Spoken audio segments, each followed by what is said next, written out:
Obviously, I don't agree with everything that he said as part of the speech, but I thought that he gave a lot of time and effort to preparing the positions that he set out in the speech.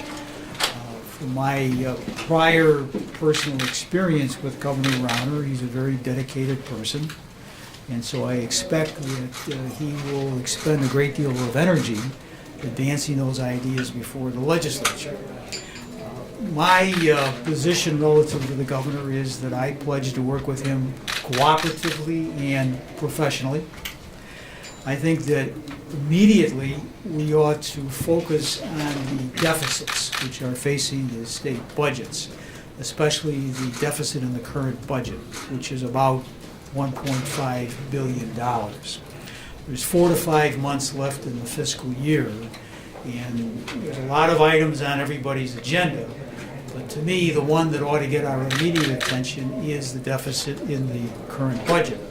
As we work through the elimination of the deficits, my pledge is to work to protect and help working families, working men and women of middle-class families, those men and women who want to work but can't find a job, and those who are single with children who find it difficult to balance a job with raising children.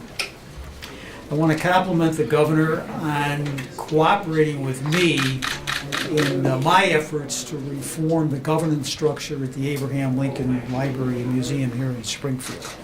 I advanced legislation last spring. It was not called in the Senate.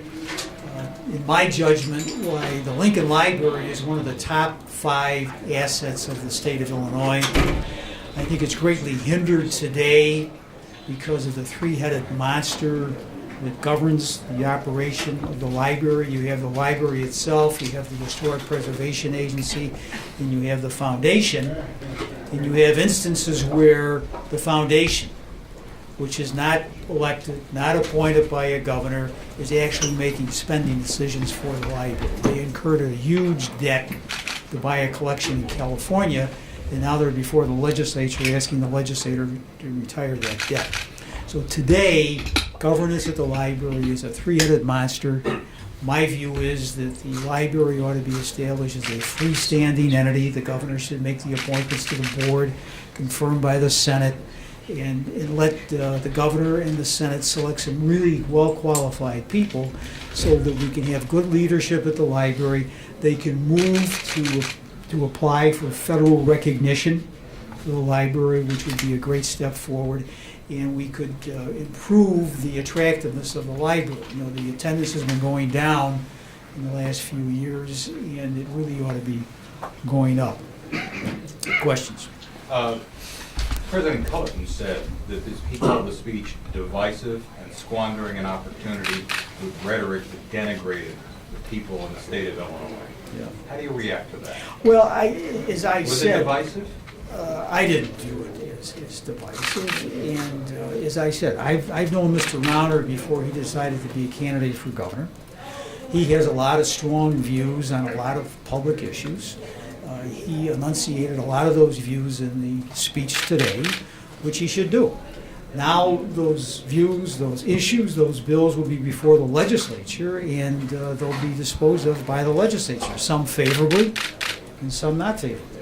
That's the American democratic process. Was there anything in his speech that, from your vantage point, is a non-starter? For example, the right-to-work zones or empowerment zones, as he likes to call them? No, I wouldn't characterize anything as a non-starter, because I agree with the governor that the state of Illinois needs a lot of work, a lot of attention. I agree with the governor that we've got a serious problem with fiscal condition of the state that ought to be addressed. And that's why I say that the first order of business ought to be the deficit in the current budget. Sir, with regard to the fiscal deficit. That deficit right now. By working with the governor's office to determine if there are any sources of revenue that could be used to eliminate that deficit, working with the governor's office to determine if there's any reductions in appropriation that ought to be put into a bill and called and passed. The usual correction of the problem. Prior governors received extraordinary authority from the legislature. Governor Thompson, Governor Edgar, received authority from the governor in the short term to give the governor extraordinary authority to reduce spending, to reduce the level of appropriation. I'd be open to those ideas, and we could work off the models that we use in the case of Governor Thompson and Governor Edgar. Sir, with regard to the fiscal deficit, I'd like you to address the call for overhaul of the tax code. Are you open to tax retirement income? Are you open to expanding the service taxes, and if so, by how much? I'm open on any changes to the tax code. You may recall that I sponsored a major reform to the edge tax credit last spring. It wasn't called in the Senate.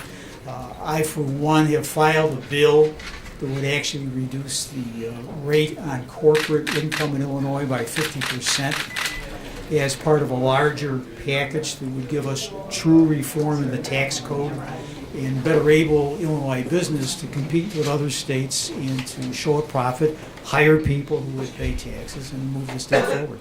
So we're not going to talk about services and retirement? Do you see, Mr. Speaker? Mr. Speaker, do you and Mr. Rauner have conversations about, sorry, thank you, Mr. I'm Speaker. listening.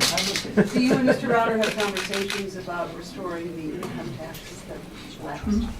Yeah, we talked about it a few days ago, maybe a week ago. The statement at the time is that it should stay at the rate where it is today.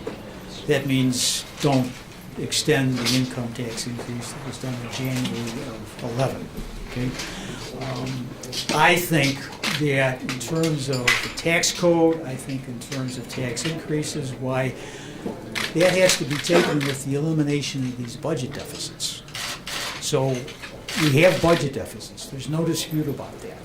They can be eliminated simply by cutting. I don't think that's possible. I think there has to be a balance of reduction in spending and new revenue. On the question of new revenue, why, I'll maintain a completely open mind. I'd recommend the same thing to the governor. The key on anything in Illinois government is whether you have 60 votes in the House and 30 votes in the Senate.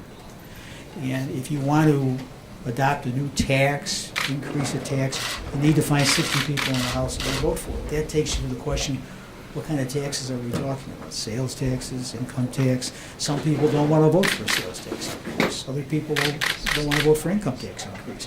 This is where you need strong leadership, bring people together and say, look, here's a solution to the problem. Let's get together and let's have some people take some tough votes. How much of that is a Republican lift?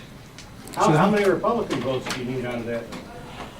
I'm not going to get into that. I mean, that's a matter that would be discussed in negotiations, and I would naturally want to consult with Mr. Durkin in the Mr. House. Speaker, do you see middle ground on things like workers' comp, unemployment insurance, and he's talking about like a cap on unreasonable judgments, making unemployment insurance fair for beneficiaries? These are all issues that have been before the legislature for as long as you've been here, which is a long time, right? And you know that there have been changes in all those programs over the years. And so my expectation is that the governor, given his statements in the speech today, will cause bills to be introduced. Those bills will go before committee. And at that point, why there can be serious negotiations with the competing interests to see if there's some changes that should be done in all of those programs. Right to work would be another one too. That would fall in the same Do category. you see any chance that right to work empowerment zones would pass? I don't plan to prejudice any of the governor's ideas, okay? I'm one person here, there's 117 others in the House, and again, when you want to pass a bill, you need 60 people that want to vote for the bill. Mr. Speaker, he did not mention pensions in his speech, but if you went through his agenda items, he talked about wanting to move current workers to Tier 2 or 401K, and then looking for a constitutional amendment to provide some relief. What do you think of those ideas? Well, those are all ideas that we considered when we drafted and passed Senate Bill 1, which is now before the Illinois Supreme Court. I would maintain a completely open mind on changes in the pension law. I fought, I think, a 5-year battle against organized labor in Illinois to pass Senate Bill 1.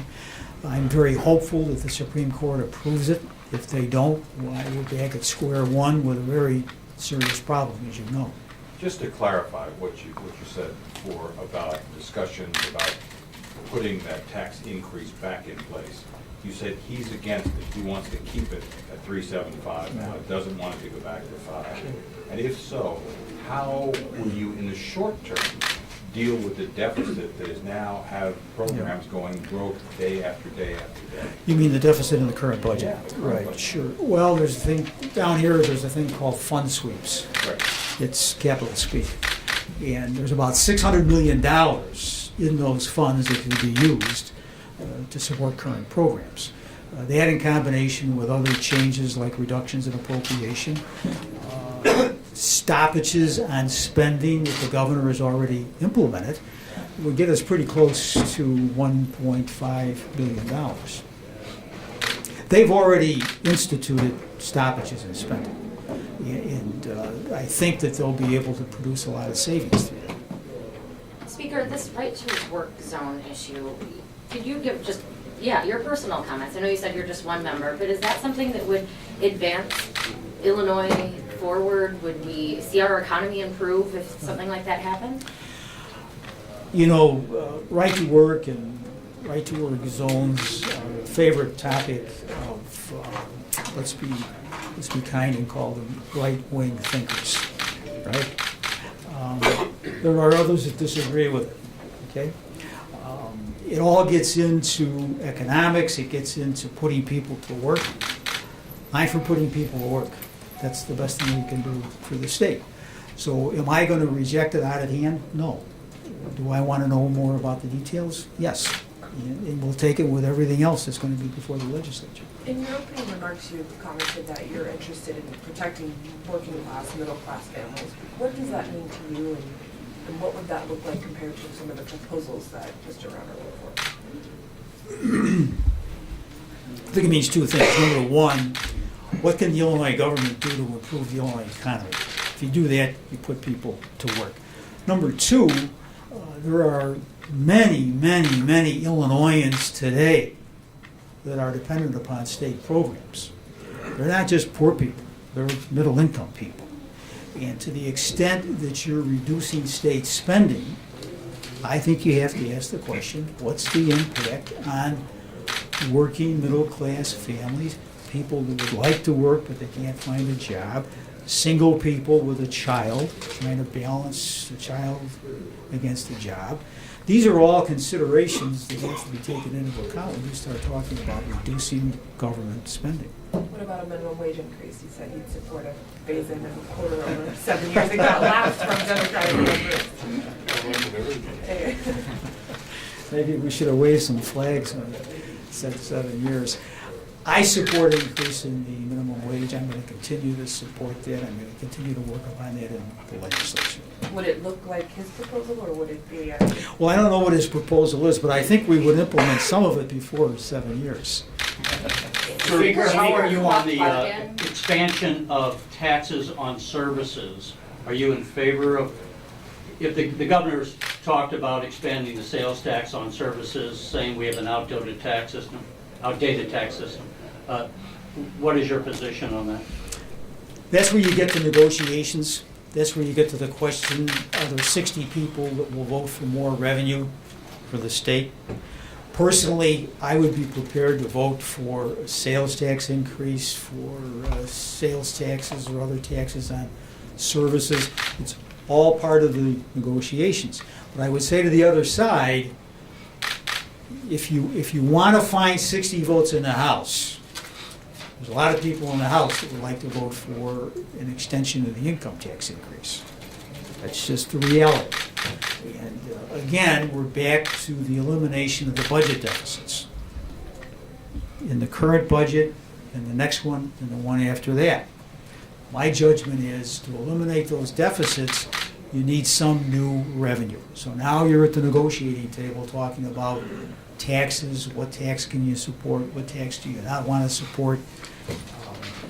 There's a lot that goes into it, and I think that everybody would be well advised to keep an open mind on what they're prepared to support. Speaker, Speaker, in the short term, the governor is calling for an increase in education funding. How do you see that shake out and reconcile with the budget deficits in the short term?